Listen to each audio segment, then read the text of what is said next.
Et donc, j'ai la charge d'introduire la deuxième partie et je reprendrai donc la deuxième partie du titre qui est l'espoir de demain. Et l'espoir de demain, bah, il est aussi dans la recherche et dans l'investissement qu'il faut souligner parce qu'il est tout à fait remarquable de l'UNAFAM dans le domaine de la recherche, en particulier en aidant de jeunes chercheurs, soit directement, c'est les prix qu'on va remettre dans quelques minutes, soit par l'intermédiaire de la Fondation pour la recherche sur le cerveau où l'UNAFAM joue aussi un rôle important. Alors, en ce qui concerne les deux candidats donc, qui ont été primés par l'UNAFAM cette année, et donc habituellement, on a un prix neurosciences et un prix sciences humaines. Et malheureusement, on n'a pas reçu de dossier de candidats en sciences humaines. Et donc, on a décidé d'attribuer deux prix à deux psychiatres, l'un dans le domaine des neurosciences et l'autre dans le domaine de l'épidémiologie. Alors, le premier est donc Clément Dondé, qui est un jeune psychiatre à Grenoble, qui est chef de clinique dans le service des professeurs Bougerolles et Paulezan, qui travaille pour sa recherche à l'Institut de neurosciences. Et il est donc en charge d'une consultation et d'intervention précoce en psychiatrie, qui donc fait partie des sujets qui ont été traités cette fois et des précédentes fois, qui représentent quelque chose d'extrêmement important pour l'UNAFAM.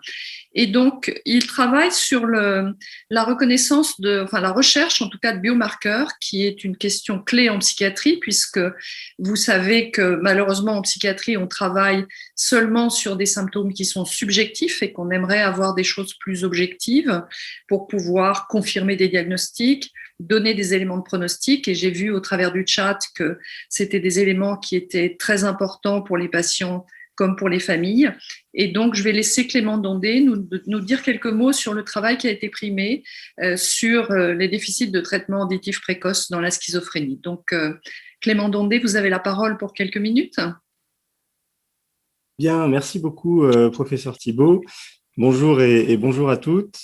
Donc, je m'appelle donc Clément Dondé et je tenais à vous faire part de ce double honneur à recevoir ce prix.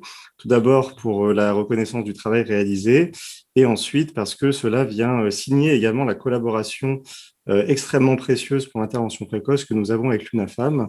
Nous travaillons étroitement avec la délégation donc Isère sur l'agglomération grenobloise et cela permet à de nombreux jeunes patients de bénéficier de soins rapidement par l'intermédiaire des familles que nous informons, que nous essayons de former à la détection précoce et que nous accompagnons également dans le cadre des soins d'intervention précoce. Donc, je vais tâcher de vulgariser ma présentation en quelques minutes. Donc, ce travail de recherche, je remercie au passage les deux équipes dans lesquelles il a été réalisé, l'équipe du professeur Javid à Columbia, à New York, et l'équipe du docteur Jérôme Brunelin, qui intervient sous peu, et du professeur Fakra à Lyon. Donc, l'idée de cette étude a été de trouver des biomarqueurs pour différencier la schizophrénie, des sous-types de schizophrénie, qui est un trouble effectivement particulièrement hétérogène. Les classifications actuelles, le DSM et la CIM, permettent une certaine efficacité au niveau administratif, au niveau de l'enseignement pour les jeunes psychiatres et autres, et également pour communiquer entre collègues.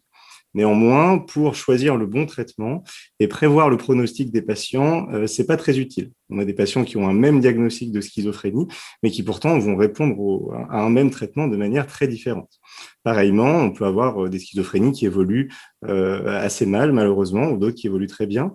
Mais on est encore en grande difficulté pour prévoir tout cela. Et ça nous gêne dans notre exercice, et ça gêne surtout les personnes concernées. Donc, l'objectif de ce travail a été de s'interroger sur la possibilité de biomarqueurs qui permettraient de différencier des sous-types de schizophrénie. Donc, les biomarqueurs sur lesquels nous sommes concentrés sont ceux des troubles sensoriels. Donc, dans la schizophrénie, il faut savoir que les personnes qui font l'expérience de ce trouble ont également des perceptions sensorielles, en tout cas pour certains, qui sont altérées, qui sont modifiées. Et ces troubles sensoriels sont en fait explorés depuis très longtemps, parce que Émile Kraepelin, que vous voyez sur la photo, a été un des premiers chercheurs sur la schizophrénie, fin du 19e siècle, et déjà il s'intéressait notamment à la perception visuelle. À peu près un siècle plus tard, dans les années 70, on a commencé à tester la perception auditive des patients avec des tests très simples, des différenciations de sons, par exemple, est-ce que deux sons sont identiques ou différents, et on a également démontré certains déficits. Donc, ces déficits correspondent en fait à des processus cérébraux assez simples qui diffèrent des processus traditionnellement explorés, plus complexes, comme le raisonnement, la mémoire de travail ou encore la cognition sociale. Donc, nous avons testé un large échantillon de patients avec schizophrénie et de sujets sains avec un test auditif qui s'appelle le Tone Matching Task. Donc, dans ce test, en fait, c'est très simple. On a des paires de sons, bip, bip. Et dans ces paires de sons, dans certaines, les deux sons sont pareils et dans d'autres, les deux sons sont différents. Et après chaque paire, en fait, le sujet doit cliquer touche 1, les deux sons sont pareils, touche 2, les deux sons sont différents. Donc, il y a à peu près une centaine de paires de sons. On a la moitié qui sont pareilles et la moitié qui sont différentes. Et à la fin, on calcule un score de réponse correcte. Et en fait, ce que vous pouvez voir ici, alors, vous embêtez pas avec les différents chiffres. En fait, ce qui est important et intéressant de regarder, c'est que dans le carré schizophrénie, donc en bleu, on a une population de patients qui présentent un déficit auditif à ce test et une population de patients qui ne présentent pas de déficit à ce test, ce qui est plutôt intéressant. Donc, ce qu'on a fait ensuite, c'est qu'on a comparé ces deux sous-types, enfin ces deux types de patients qui diffèrent selon les performances à ce test auditif.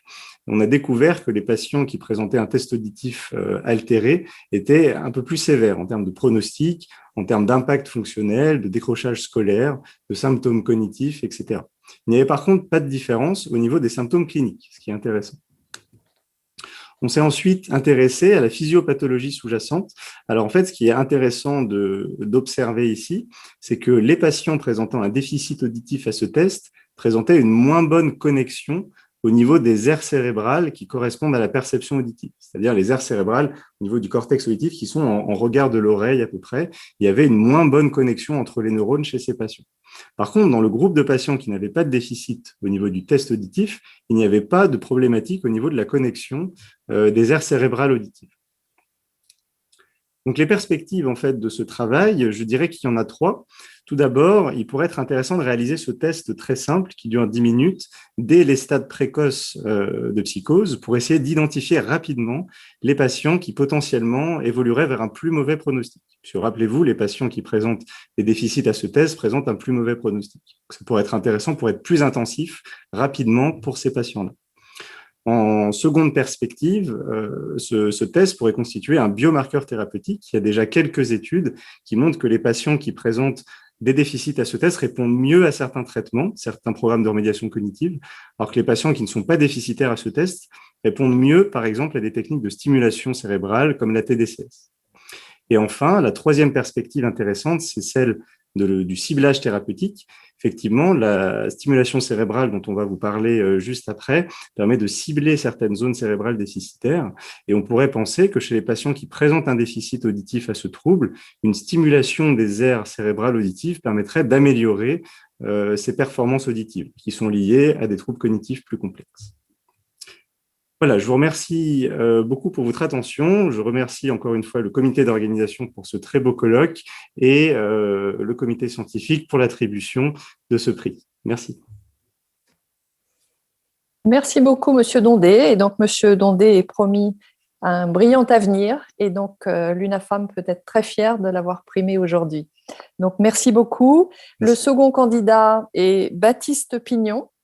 Je ne sais pas s'il est parmi nous parce que je ne le... Je suis voilà. là. Voilà, parfait. Je suis là. Alors, donc, bonjour. Baptiste Pignon est psychiatre, praticien hospitalier dans le service du professeur Le Boyer et dans sa structure de recherche donc à Créteil, où il travaille avec le professeur Chouroff.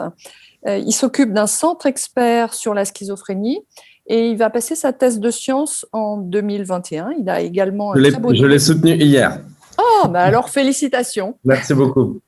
Et donc, il travaille sur l'épidémiologie de la schizophrénie et des thèmes qui sont aussi une préoccupation majeure, hein, puisqu'on parle beaucoup des interactions entre les facteurs génétiques, les facteurs environnementaux, le rôle du statut migratoire, de l'âge paternel, des facteurs de stress. Et donc, Baptiste Pignon est un des spécialistes français du sujet, et donc il va nous en dire un petit peu plus. Donc, vous avez la parole. Je vous remercie beaucoup, professeur Thibault. Je remercie beaucoup l'UNAFAM pour cette distinction dont je suis très honoré. Et comme vous l'avez dit, je travaille au Centre Expert Schizophrénie et nous recevons beaucoup de patients et de familles envoyés par l'UNAFAM. Et voilà, je les remercie beaucoup aussi pour leur confiance en ce sens. Donc, je vais vous présenter un certain nombre des travaux. Enfin, je vais vous résumer les travaux de ma thèse qui a porté sur l'épidémiologie analytique du continuum psychotique. Donc, je suis psychiatre et chercheur en épidémiologie psychiatrique.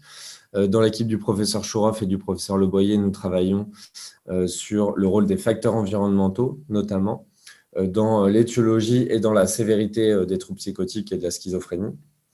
Et dans ces travaux, nous avons utilisé des phénotypes infracliniques, c'est-à-dire des sujets qui présentent des symptômes psychotiques, mais qui ne présentent pas de troubles psychotiques caractérisés, avec l'hypothèse donc d'un continuum psychotique depuis donc la sévérité, depuis l'absence de symptômes psychotiques avec des statuts intermédiaires de symptômes psychotiques infracliniques et jusqu'aux troubles psychotiques caractérisés.